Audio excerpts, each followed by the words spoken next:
This is episode 175 of the Break80 podcast. Stouds here, joined by Mike and Tim. And fellas, golf always delivers. What a weekend of golf with a lot of things to discuss. But before we do, we actually are coming off our fourth year podcasting up at the Minnesota Golf Show.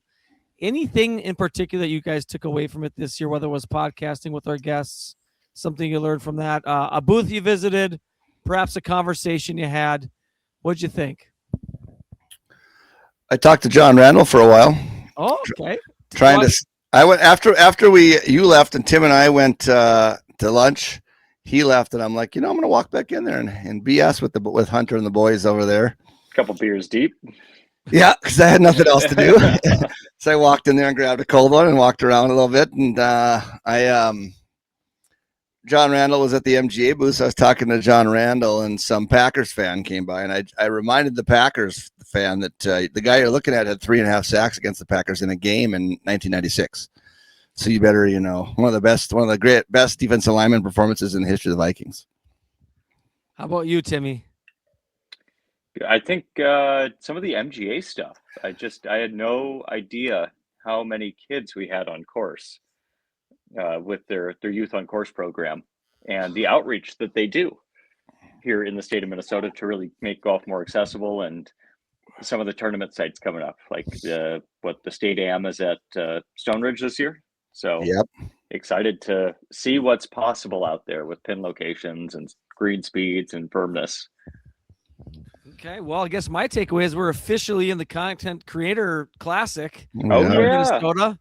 And Kevin from Twin Cities Golf officially, I don't know if I even applied, but we've been accepted. Yeah, I applied. Okay, I don't know if I did, but never applied. Never applied. You're supposed to. So listeners, here's what we need to do. We each need somebody that listens or follows us to be our partners, and that's the part that I have no idea where I'm going to find that. So, if you can hit it a long ways and you can get in the hole pretty quick, send me a message. Love to have you on my squad.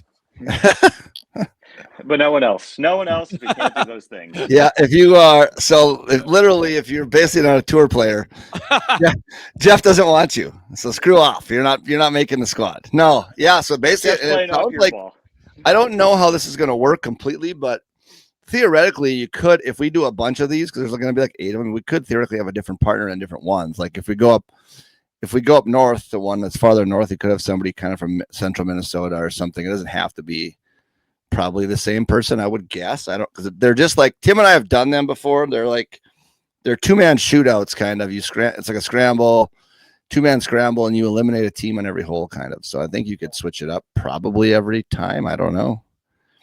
Well, and we have we'll have some podcasts that come out. One is with Twin Cities Golf, Kevin, who runs it and who's kind of been teaming up with the vintage owner to come up with these ideas. So there'll be more information coming out in a podcast that talks specifically about the Content Creator Classic here in Minnesota. So I don't know. I thought that was a takeaway. So I was in my basement tonight swinging the golf club. Like there's something to actually prepare for and get motivated for. So, maybe the old Jeff is back. I haven't taken practice all that seriously the last couple of years, and felt good to get the sticks going in the lab. I had high hopes of playing golf outside today, and those went by the wayside, even though it was 50 some degrees and beautiful. And we all have neon golf courses. You want to make money, just open up somehow and people will show. It's like feel the dreams. If you build it, they'll come. You could have gone 2 hours south, right? There was some stuff open if you had been close enough. I think you had to get almost down to Des Moines. I was calling this weekend, like Greenlee and Albert Lee. No one's answering the phone in the clubhouse. So I don't know. I tried calling down as far as the border pretty much, and I couldn't get a hold of anybody. Yep. The itch and the desperation is coming to fruition as we get into that. You feel a 150-degree day here in Minnesota. It feels like the possibilities are endless. We can do so many things. The problem is it's gonna get crappy again on like Tuesday. It's like one day, it's 2 days, and now it's like snow and rain the next like 4 after that. I tried Jeff to talk Tim and his Valentine into ditching their plans and just heading south and hopping in the car and going. But the lady, get the Iowa hotel room. Tim's lady was heavily against that plan. Shoot. Well, as I mentioned before, golf just seems to deliver some of the best stories in all of sports. I mean, and this weekend was no different. In the most unlikely scenarios in terms of like odds before a tournament starts, 40-year-old Anthony Kim wins his first tournament since 2010, which was the Shell Houston Open. 12 years removed from winning a tournament, addiction to drugs and alcohol. He retired from the game, came back, got regulated, had to qualify. I mean, watching him come down the back nine, goosebumps. I was having a blast. Now, I know I was sending off text to everybody because, I think a lot of people might have been asleep at the time, but I was having so much fun watching him drain 15 footers. Lot of feet of putts he made. Oh my gosh, was it fun? I mean, just his look in his eye, like I'm like he just had this look like I'm draining this one too. And you guys know, peak AK is like half untucked polo AK. Oh, yeah. Like I know he doesn't have the sweet belt buckle anymore, but like, he's got the man bun coming out the back of his hat. He's acknowledging all the fans as he walks down every fairway. The fist pumps are just a flying every other hole. It was just amazing. I know, Tim. You see his quote coming out of Tim, you wrote about it today. You wrote about his win today. What did he say? Well, specifically about the fist pumps. I that's really a younger man's game. I don't really have the body for that anymore. The way I was throwing around those fist pumps. It does go to show you that like natural talent, or some of these guys are so talented. We remember back to Anthony Kim's heyday. He's so talented that he can turn it around. There's a lot of guys that probably don't have the talent level to be able to do this after all the time off and everything. But he is one that is super talented. His last win was 16 years ago, the 2010 Houston Open on the PGA Tour, and I believe he's gonna get close to 200th in the OWGR with this win, which is crazy to think about. Goodness. He's gonna jump all the way up to almost 200th. They figure somewhere right around there. I mean, he's 40. He's 40 years old. Yeah. I mean, think of the possibilities, boys. I will say too, coming down that stretch, and thank you for texting us all, Jeff, because I turned it on as soon as I got home, and it was birdie after birdie after birdie and then a par. But I think 4 birdies in a row, 5 birdies over 6 holes coming down the back stretch. It was the most fun golf I have seen in such a long, long time. And he was so animated doing it. Well, the best part was, I mean, he's doing it with Rahm and Bryson in his group. I mean, he's not doing it with, I'm trying to think of some other person that plays for LIV, but like he was doing it with 2 of the best golfers in the entire world. I mean, we got to understand it's not, Michael probably point this out. It's not a full field, and no, it's a terrible field. But those guys are big timers. Yeah, the field strength isn't outside of a few players. But the point is, Anthony Kim went toe to toe with 3 of the best. I mean, Tyrrell Hatton. Yeah, he was in there too, and he was in the group with them. I mean, that's different to kind of go win a tournament, not having to have the pressure of seeing Jon Rahm hit golf balls and Bryson hit golf balls who are severely long. I was texting with a buddy, and I think what was most impressive to me was how Anthony Kim stuck to his game plan. He didn't let anybody else dictate what he was going to do. He had a couple irons off some tees. He was okay being 160 yards back when they were 100 yards back. He stuck to his game plan. He knew he had a hot putter, get him within 15 feet, and him and his caddy were having an absolute blast. And it was just fun seeing him almost like, it's almost euphoric for him, I'm sure, in some way. I mean, I hope that he kind of gets I know he gets addicted quickly to things, but gets addicted to that feeling. And he wants addicted to winning? Yes. Addicted to winning. Yeah. I had too much fun watching that. Like, I need to see him do that again. Well, I think he has that, and he always has, even 15, 20 years ago, he has that, I don't know what you want to call it, arrogance or competitive. Like he thinks he belongs, and he proved it. Like I think a lot of people would have a lot of self-doubts, and all that stuff. And I'm sure he does too. But if you listen to him talk afterwards, he talked about, I thought I was going to win again one day. He has a lot of self-confidence and belief in himself, and he's an incredibly talented player. That's for sure. And like he has been playing all these years. He just hasn't played in a lot of tournaments. So it's not like he came off the couch, and he's played a decent amount of golf. Golf Channel had said back a few years ago that Anthony Kim is out of the game, and he couldn't play competitive because of his insurance policy. There was rumors money games. He's been playing money games all over the place. There's rumors of money games, but when he came back, he said he hadn't played any golf really. Yeah. But you would think that somebody would catch wind or video of him playing in a money game or finding. There was just no. It was just there was no way. Nothing. There was a couple maybe sightings of there him were sightings, on a range or something, but there was no evidence of him actually out there playing.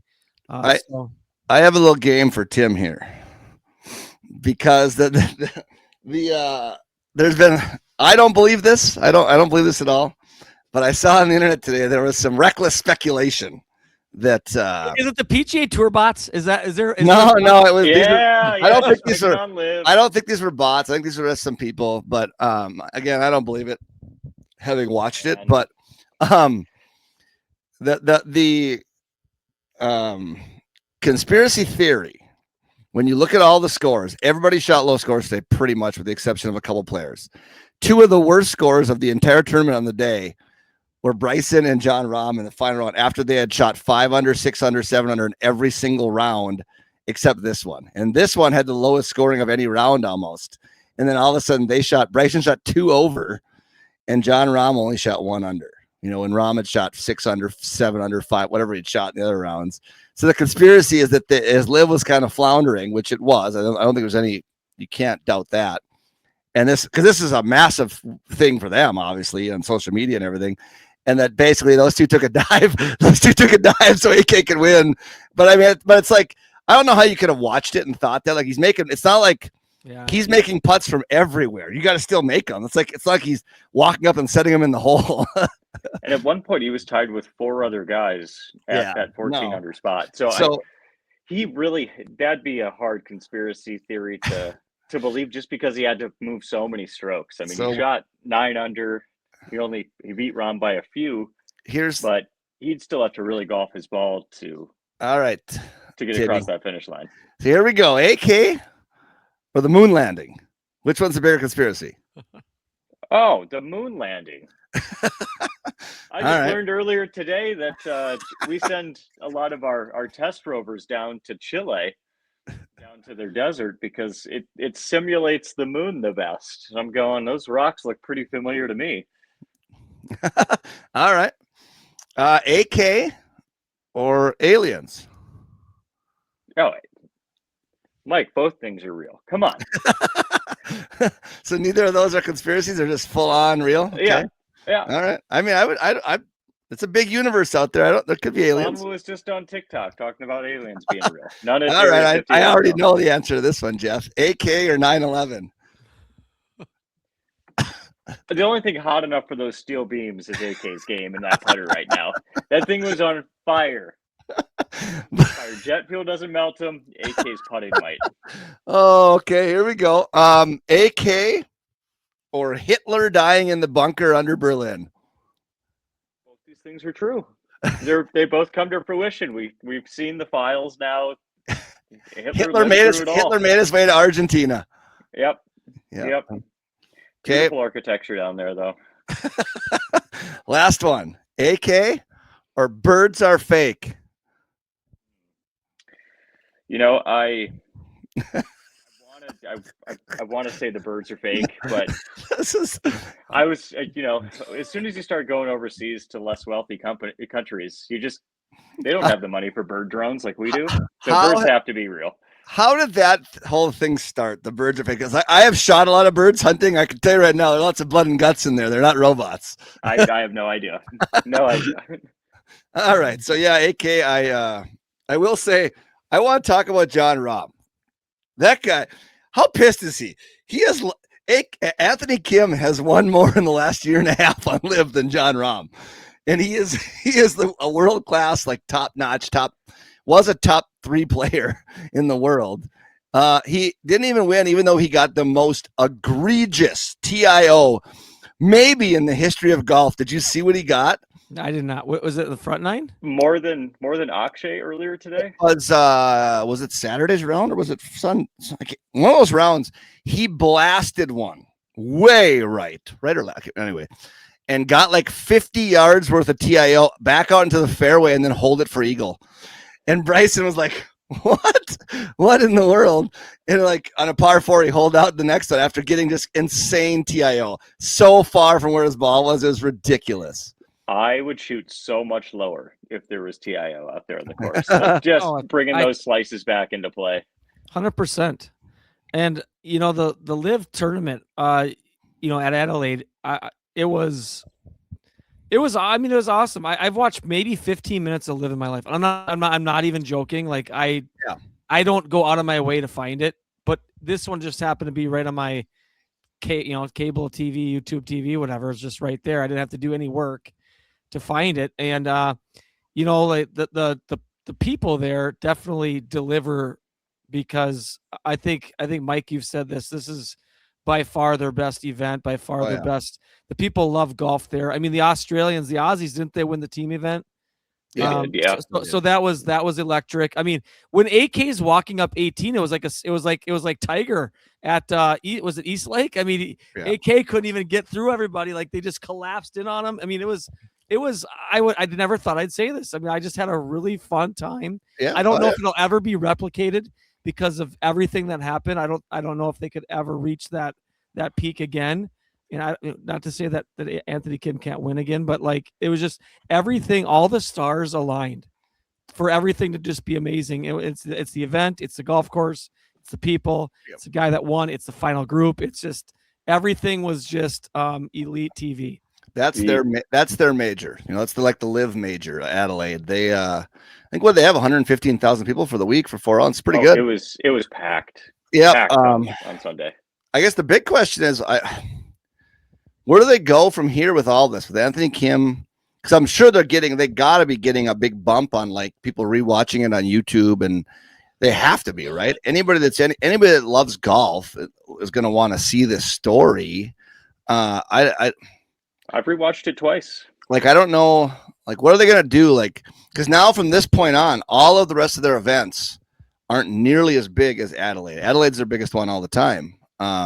So they peaked too early. Is that what you're saying? Well, not necessarily, because they kind of, it's summer down there right now. So that's why they got to have it kind of early before the seasons kind of change and everything. But I just don't, like, I would assume they're trying to figure out a way to capitalize on this. I don't know what they can do really, but Mike, it like the 2019 Tiger comeback, is anything going to beat that? Is a Masters ever going to beat that again? Maybe. It's going to take a while, but they still play every year. They won't beat it, but like I watch a decent amount of LIV. You've seen the other tournaments. There's nobody at the other. The other tournaments are like a dead. That same energy, but like trying to find a way to get the other ones a little bit bigger for them has been a real challenge. I think comparing anything against what just happened today, whenever you're listening to this, nothing's going to compare. No, like I'm just saying, this was Tiger Woods' 2019 Masters comeback kind of stuff. They'll not be able to top it, but I'm saying, how can they like try to build on it somehow and try to get more interest in the other events? This event was going to be, even if Anthony Kim wasn't even in the field, this event was going to be packed. It's been packed the last couple of years. This is their big event. So I just wonder how they're going to try to capitalize on this somehow and build. I'm assuming they're going to go to Asia next, aren't they? It's kind of when they're over there. I don't know where they bounce around to next, but South Africa, maybe. No. But I don't know the schedule very well. So great story. Handy LIV app here. Yeah. Yeah. I don't know. That's one of the. I was trying to think about this. I mean, like you think about stories. You're always going to get stories from the Olympics, because those have special things, whether it be qualifying or winning a gold medal or whatever. But in your main sports, you just don't get a story like that in basketball. You just don't get a story like that, in football. Maybe unless some guy like just off the practice squad wins Super Bowl MVP. It's just like Sam Darnold. Yeah, well, going to Seattle. I just. No, I know, but like you don't. I don't even know how do you manufacture that in other sports? I don't like. It's just the unlikeliness of that happening because it's an individual, like, and it's over 4 rounds. I mean, that's even more difficult to do when you're going against Bryson and Rahm. Like beating them 2 rounds, yeah, doable. 3, maybe 4. Yeah, I mean, that's a lot of golf shots to try to stay ahead. You could kind of see it coming, not winning, I don't think, but like if you paid attention, Anthony Kim played pretty well in the fall in some of those Asia events and stuff. Like he was playing pretty decent golf. Like, he was playing much better than when he first came back onto LIV. So he was kind of starting to slowly kind of trend back into pretty good play. He had a tie 4 at the PIF Saudi Arabia, I believe. Yeah, he played pretty well in the fall. Yeah, so I don't know. It was fun to watch. It's fun to talk about because I think everybody has, to some degree, the aura of Anthony Kim is so mysterious. It's a mysterious character that we are used to watching back when he was taking bumps at the Masters in between. I know. Like is that confirmed?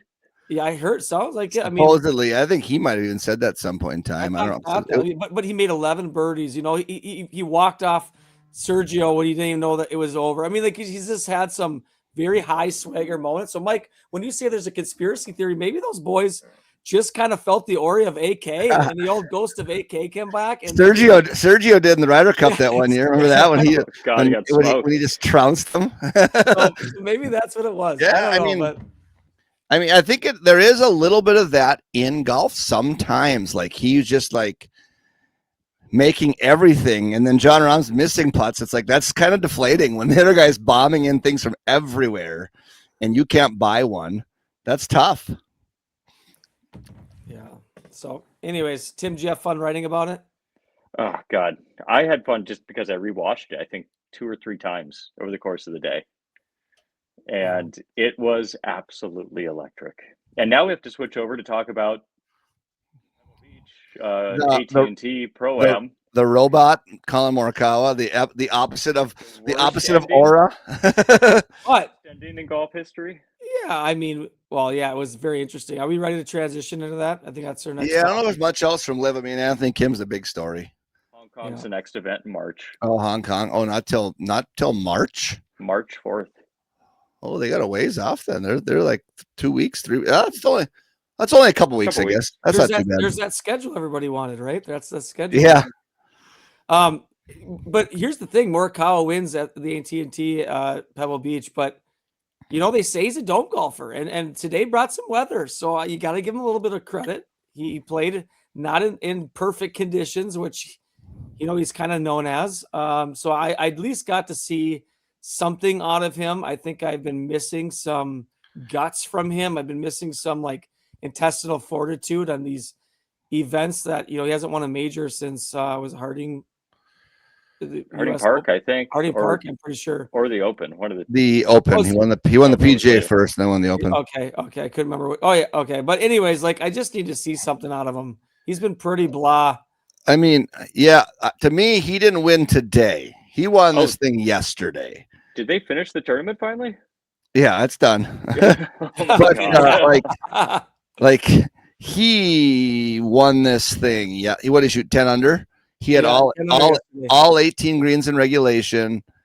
That was the round that he smoked everybody. Kind of. I think he had the most strokes gained in the history of that tournament. Like 6.59 was the overall strokes gained on Saturday. But yeah, he held on today. Hit some big shots when he needed them. Yeah, coming down the stretch, trying to get iced. I mean, I've never seen a guy for where Bridgman was like that. That was comical. That was unique. Absolute comedy. That was a great bogey, by the way. Great bogey. Great six. Like, here's what I want to point out about this tournament. Speaking of Bridgman, this is what drives me. The course has been passed by with technology, like big time passed by. Bridgman was second to last in fairways hit. But because it's so short, it just wedges and wedges and wedges. Well, like you think about this, if that's a U.S. Open setup, he misses the cut. There's no chance. But now because it's set up so easy and soft and wedge that's fest. the thing. Well, you have to. The AMs are out there. The AMs, Can you imagine the bloodbath? That's the thing, Mike. They could set that thing up more firm, and those small greens get big bounces, and you have to be super precise. They can maybe set it up firm. It depends on the rain. They get a lot of rain there this time of year, so it's like regardless, because the AMs have to go play it. Well, I know, but like Can you imagine how bad that would be? Yeah, I'm talking about the pros. The pro. But like the whole thing is they'll grow the rough. They can't. It's under 7,000 yards. They can't stretch it out anymore. So like the 6 tee box. Have you seen what they have to do on from 5 to 6? So they go to the 5 green and then they walk backwards over 200 yards, like 250 yards to get to the 6 tee box. Because they've tried to stretch 6 out as far as they can. But all these guys, like, they just play it to the safe side and hit a wedge in. That's what they do on almost every hole. You know, now today it was windy, so it played long. It played a lot longer on some of the time, but those days where it's not windy, like it's insane how they light those 2 courses up big time.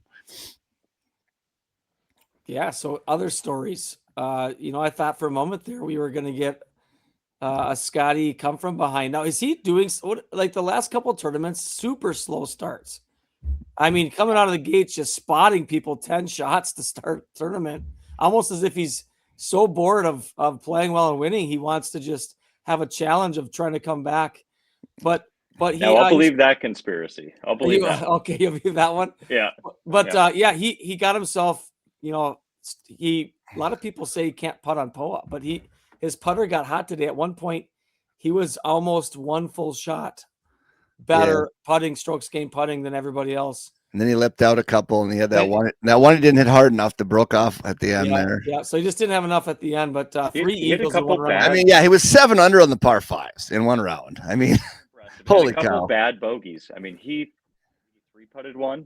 I think the one he had, on was it 12 maybe, the par 3 where he hit it to the back bunker. I think he just peered that one right through the wind. It was a really good shot. He just like hit it right through the wind, and I don't know. He's just unbelievable. What do you say? I don't even. He's just so good. It's crazy. Well, he has made except not how about this? More impressive than the top 10 streak. This is from Justin Ray. Most consecutive top 4 finishes on PGA Tour in the last 40 years. Scottie Scheffler has got 8 straight right now. If he top 4s next week, he will break the record. Tiger's done it twice. Tiger had 8. They both have 8, but Tiger did it in 06, 07, and 07, 08. Back-to-back years. Tiger, like Scottie is not even close yet to Tiger's like dominance, and he's so dominant. Tiger did it back-to-back years, and that was not even peak Tiger. That's crazy. Yeah. So Scottie gave it a good shot. Rory played well, but boy, did he shoot himself in the foot. I mean, triple and 2 doubles. Was it 2 or 3 doubles? Yeah, I mean, talk about a guy that just doesn't do that, and it's over. Traditionally, like I think last year's a little bit of an aberration. Traditionally he's not a great player on the West Coast. He hasn't never really done much on the West Coast. I think we'll see what he does at Genesis next week. But yeah, but again, like he should eat Pebble Beach and those 2 courses. He hits the drivers so much better than most people. Like. All he's got to do is hit drivers and wedges, but he's not a great wedge player, so I don't know. So, other takeaways? I got another one. How about this one? Tommy Fleetwood, by the way, rocking nothing but Pebble Beach clothes. I saw that. He does not have a clothing sponsor, so he just went and raided the pro shop, he said. Just bought a bunch of Pebble Beach clothes. Like, I think that'd be the greatest thing ever. What if Fleetwood, every event this year, just buys clothes from the golf course? No. He's got nothing but, like next week he's got nothing but rib clothes. Traveling light. Tim, just logoed out. Send him a Break80 hat, Tim. Yeah, we should. How about this, though? He shot 66 today. He now has 19 consecutive rounds in the 60s going back to last year, the longest streak on tour. He's a good player. I mean, yep. He's taken a step towards elite consistency, which he's always been a pretty consistent player, but he's not anywhere near what he's been over the. Now it's like, but now he's doing it in the bigger events, not so. Now it's all the bigger events. Here's a good one for you. What do we think of Akshay? Oh. He tends to do this where he didn't play awful. He actually shot even or something. It's not like he shot many over par, But man, did he hit some bad shots in there when it mattered. Some bad ones. I'm not He sure has folded the last couple tournaments.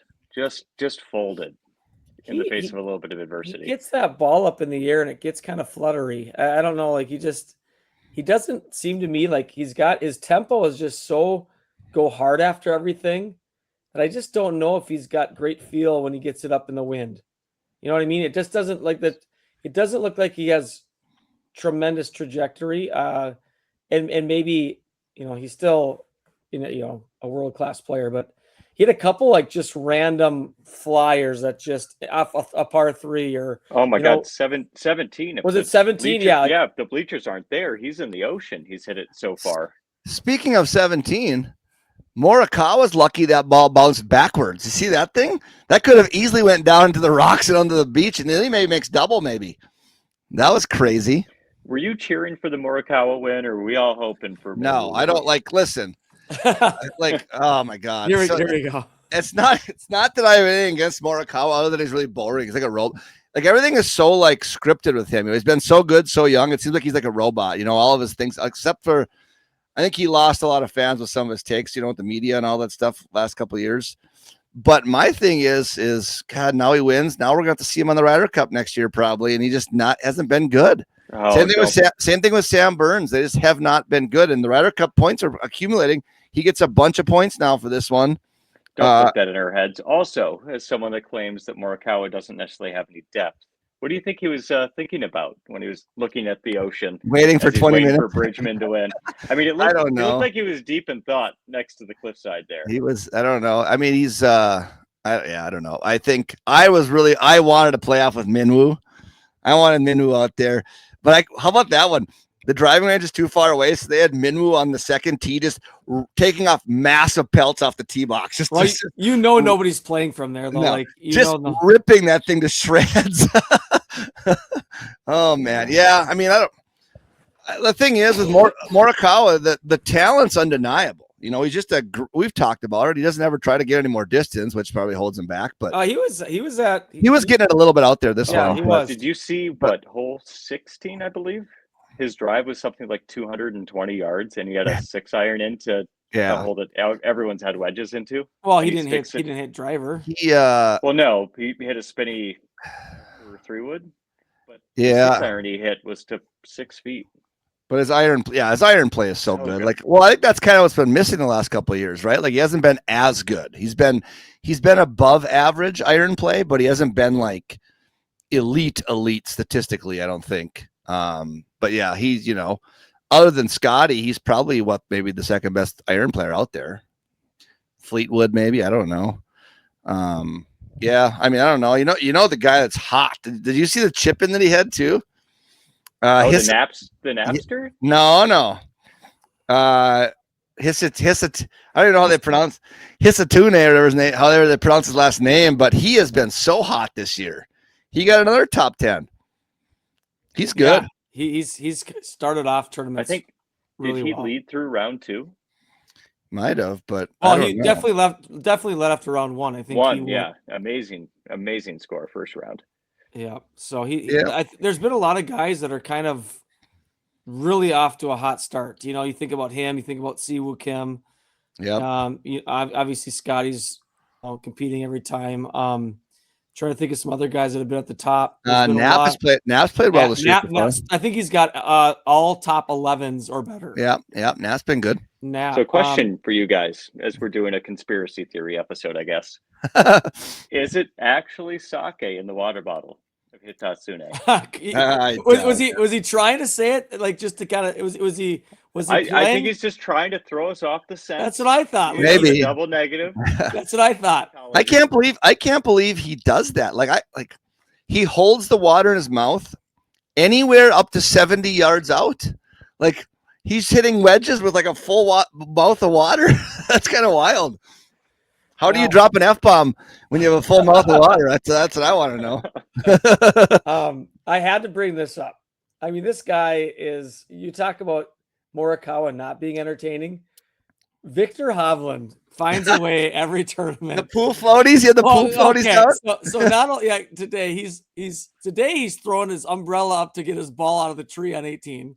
He had the floaties on yesterday. Like, what is going on? That guy, he finds something new to have us talk about every week. Okay.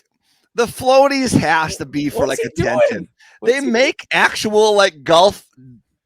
They make like golf things you can put on that you don't need pool floaties. Okay, what do these floaties do, and do I need them for my swing? Didn't you see it, Tim? I saw he wasn't doing anything with it. It was just I'm guessing he's trying to keep. You know, most golfers put a towel under their arm and do that. He's trying to keep some width there, I suppose. I don't know. Okay, I don't. He's a wild. He would be a fun guy to drink some beers with, I think. Victor, wild. Like, Tim, right down your alley. You never know what you're gonna get. At least a lot of alien conspiracies I've heard. I think he's like, he was last week. He hit I can't remember what he had for a driver, but after one of the rounds, I mean, he's still searching to get off the tee box better. And then he tried about 15 other drivers after round 1 or 2. I can't remember which round it was. Like, it's just like the guy, I think he's in too much of a I got to be perfect mindset, because he took second. Was it last week? 2 weeks ago? He was tied for second one of the last couple of weeks. Like, I mean, he's still got an elite game. It's just, I think he's trying to get back to the year that he won the Tour Championship. I mean, you know, where he was just lights out in all facets of his game, and that's really hard to do. Another thing I want to point out, and I'm not sure if you guys noticed this, but how does Sam Waste Management? Waste Management? What was he? T10. Yep. How the hell does Sam Burns? How does Sam Burns get his pants on?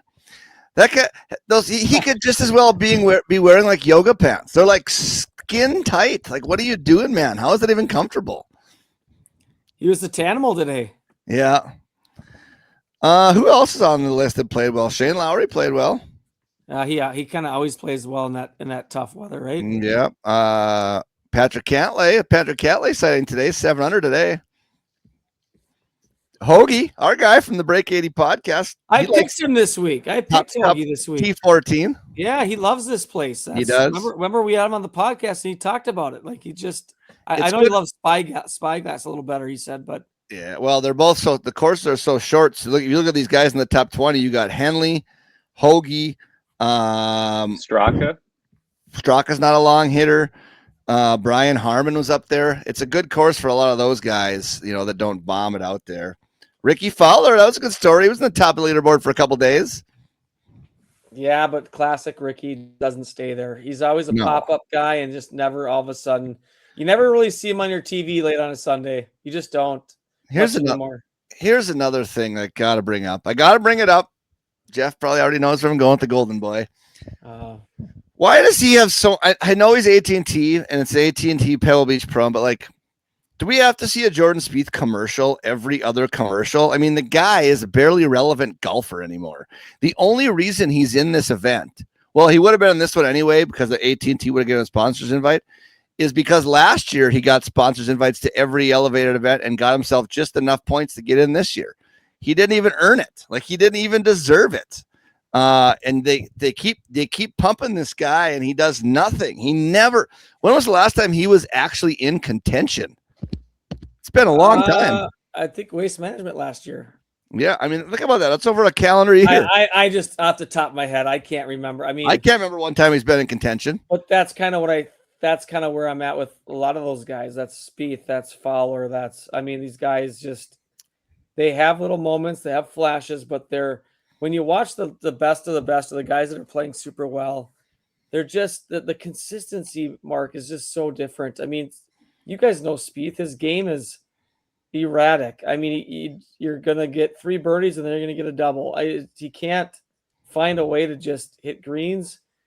And his putter was even working fairly well this week, which, you know, he's been known for. So I don't know, like, he's just kind of like, I love the guy, but like, he's losing his it factor. You know what I mean? He's losing he doesn't have it. It's not there. Like, I always thought that he had that kind of it. Like, I'll get in the hole no matter how, even the entertainment of getting up and down from where he was able to pull that. Although he did make par from the one Yeah, from down on the 18, down on the rocks. Yeah. I mean, but that's the entertainment factors, right? Like he's gonna get himself in weird spots and try to get out of it, which he's not able to now sometimes, and that's why it impacts the score. You know who still does have that it factor though? That'd be Ricky Fowler, because tied six. He wouldn't necessarily how he performed, but who he played with.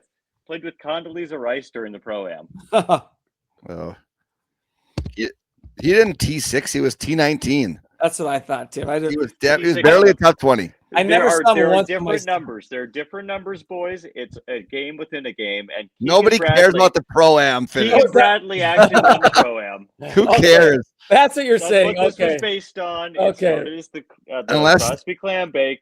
Let's unless not get away from its roots. Unless Aaron Rodgers is chiseling strokes, I don't care about the Pro-Am. But I will say, did you see we had this in the group text? One of those guys in the Pro-Am was a member at like literally every good course in America. Did you see his list of scores? Just insanity. Who is this man? And why is he not better at golf? Like, oh my God, you should be playing. If you're playing all those courses over and over again, I would be taking lessons every day. I'd be severe FU money. It's like insane. I actually looked him up. He's like, I can't remember what he was. Is he old? He's older. He's the classic kind of, white hair, kind of chromed over. Just, your typical. That makes sense that if he's older, that he's shooting some higher scores. But like, yeah, he's in it's like the who's who of private clubs. He's a member, like all of them. Just insanity. Just ridiculous, to be honest. But. So, well, where do we go from here? The best course of the year on the regular. Go to Riviera. Other than the majors, it's the best course they play all year. It's a final swing at final one at the West Coast, correct? And then we head to Florida. So, yes, we didn't get Riv last year. It's kind of nice to have, the anticipation of 2-year buildup instead of a 1 year. To a golf course. I know, Mike, you've talked about really enjoying this course. Oh, it's great. We've talked about hole 10 a number of times. How entertaining that hole can be watching it. I think we go back to when Hideki went nuclear on the backside to win, I think, in 2024. So I'm looking forward to seeing this golf course again. I think I like the West Coast. So, did you boys know of Riviera? It is the only golf course that Tiger Woods has not won on. Yeah. That was a part of regular rotation which is kind of wild. It should suit his game like to a T almost. Like great iron play, like it's crazy. But you talk about, if you're watching, great par threes, spectacular par threes. The one little short one that's kind of built into the side of the hill, I can't remember what number it is. It's really hard. They can't get it close really, so they all purposely almost miss short and try to get up and down. Then you got, was it 14 that's got the bunker in the middle of the green? There's some great par threes. Fantastic. I'm surprised you're a fan of a bunker right in the middle of the green, Mike. Oh, I am. It's great. I love it. Like, because you think about it, it really, it breaks it up into 4 quadrants. Quadrants. So it's like you very rarely do you see guys having to chip it over? They're so good they can kind of keep it in a spot. But you see once in a while you get some funky stuff that makes it fun. I've had to chip over the center bunker on the sim. No, TPC San Antonio. Oh yeah, I like the center bunker. But like hole 10 is awesome. Like, you talk about a diabolical 300-yard par 4 that those guys just cannot figure out how to play. The modern game is all about hitting driver up there, but they don't make a lot of birdies even with that. Even when they're right next to the green, that green is so little and narrow and tough. It's spectacular. I did an article about it a couple years ago. Maybe I'll republish it on Forbes for us this week or something. Get it back out there. It's amazing the change of how they've played that, just like 10, 15 years ago, how everybody's hitting an iron to now it's almost everybody hitting driver or a 3-wood up there right next to the green. And the percentage of birdies hasn't changed a lot. It's a great hole. I was going to ask, how does it score lower? Is it bomb and chip, or is it full wedge in? I think, most guys try to get it up by the green now. There's not a lot of guys that lay back anymore. Most guys rip it up there. But the thing is, like, There are a guy you watch. There'll be somebody that will like chip it over bunker to bunker.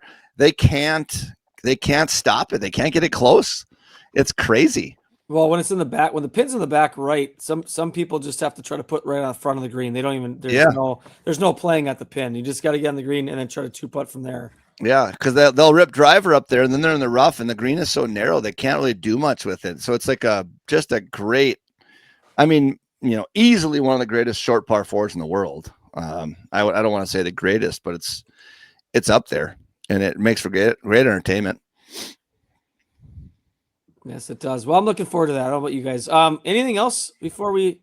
Yeah, we got. I believe you're going to see Justin Thomas back in the Florida swing somewhere.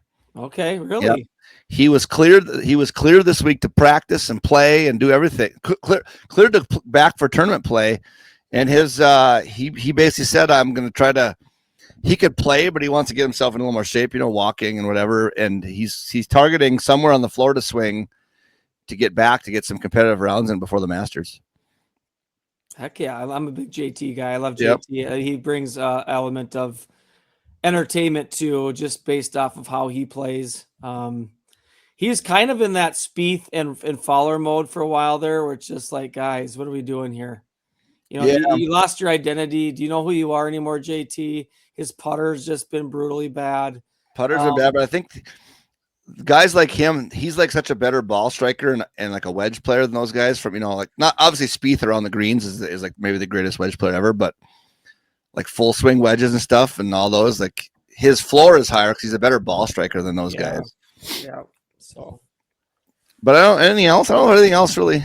No, I'm just looking forward to playing again myself, to be honest. This golf is like, it's fun to watch. Like I like watching wedge shots, to be honest. And we got a lot of those this week. I feel like it gets me in I love hitting a good wedge. I don't know about you guys. What's your favorite shot to hit? But like, I love a good 95-yard wedge shot. I just think I like watching it. I like hitting it. And I think watching Pebble Beach put me into that mood of having that shot. And I'm excited to hit a nice little wedge shot here soon, hopefully. I loved watching those guys on 7 today, hitting like they're so good at taking way more club and just laying off it, like hitting 9 irons from 107 yards into the wind and just kind of feathering them out there under the green. Other than Akshay went over, But I could imagine where my decelerated swing would have gone. I have no idea where that would have ended up today. Did you see the videos from earlier in the week when it was even windier in the practice rounds and they're hitting drivers and stuff there? I would love to see a Timmy 3-wood spinner. Oh man, on that one. To number 7. Yeah, 3-wood on number 7. I would love for us to play there, and it's just windy as hell, like just atrocious. And Tim makes an ace with a 3-woods. He's got to tell everybody 3-wood ace from 107 yards. It's as embarrassing as having to take the 3-wood at Pinehurst number 2 from like 214. No, that was like farther back though. The tee, that was like 240. I think it was 240. But you got a deuce coin out of it. Hey, that was the whole goal. Yeah. There's nothing else. I don't know what's. Let me double check the best tournament of the year. Let me double check the world. The magical Kenyan Open next week, boys. Yeah, I was going to say the world's preeminent tour. I mean, can the Genesis, if the Genesis can be overshadowed by anything, it's the Kenya Open. It's definitely wild animals just running around the golf course. Like Jeff, you would love it. Jeff, this is right up your alley. You got to get up in the morning. Big nature guy. I mean, this is the one where they got like freaking. There's like giraffes and walking on the outside of the course, and there's fences with like barbed wire tops to keep some of the animals out. Keep the lions out of there. Nature's metal, just animals killing each other outside the course. This is the best coffee golf of the year. Oh yeah, you will. I guarantee you, listeners, Thursday morning, just get up. You will not be disappointed by the nature on this golf. Every year, it seems like there's nature all over this place. That is so high on my list just to get over there for that one thing. I just want to see some crazy giraffes and elephants alongside of us. Golf in the Serengeti. I think, Timmy, we got to get some Break80 media credentials to the DP. Yeah, hell yeah. Let's do it. What about that, huh? God, our travel budget's going to be sky high then. Wonder how many flights there are out of MSP to Nairobi. Can't be that many. Can't be a lot of flights into Nairobi. So, well, it's good chat with you. Again, awesome story in golf, and I think that golf does. It provides great stories, fun to talk about, fun to watch. I got more entertainment from this. Was it, I guess, for us late Saturday night than I've gotten golf in a long time. And it just kind of reignited my love for it. I just love seeing stuff like that happen, and it gets me more excited to play. And maybe hopefully someday I get to soon to give you guys a little fist pump action after I drain a big one to maybe take down one of you guys. So looking forward to it. As you guys know, especially with where my game's at right now, I'm really leaning into this more often than not, just based off of what I did in Florida. I'm really coming to believe that the difference between 79 and 80 is actually everything.